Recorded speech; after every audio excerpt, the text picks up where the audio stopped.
يا هلا باللي قرر يتغير اليوم. أنا سفيان، وفي الفيديو هذا هنمشي خطوة أقرب للنسخة اللي تستاهلها.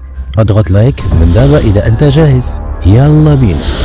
لكن السؤال الحقيقي ليس هل نملك طموحا، بل السؤال الأصدق: كيف نحول الطموح إلى فعل؟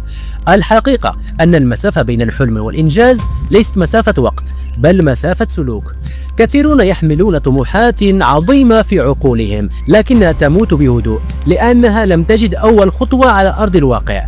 فالطموح يولد من الفكر، أما الفعل فيولد لحظة الانضباط، حين تتوقف عن انتظار المزاج المناسب وتبدأ بما تستطيع في الوقت الذي أنت فيه الآن. في علم النفس السلوكي توجد أداة قوية تسمى نوايا التنفيذ، التي طورها عالم النفس بيتر جولويتزر، وتقوم على مبدأ بسيط لكنه فعال.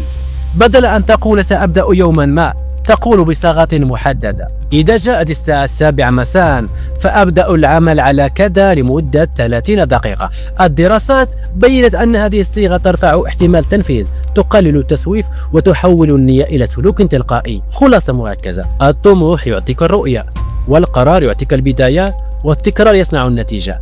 الفرق بين من يحلم ومن ينجح هو موعد محدد بدأ فيه الأول متأخرا وبدأ فيه الثاني اليوم.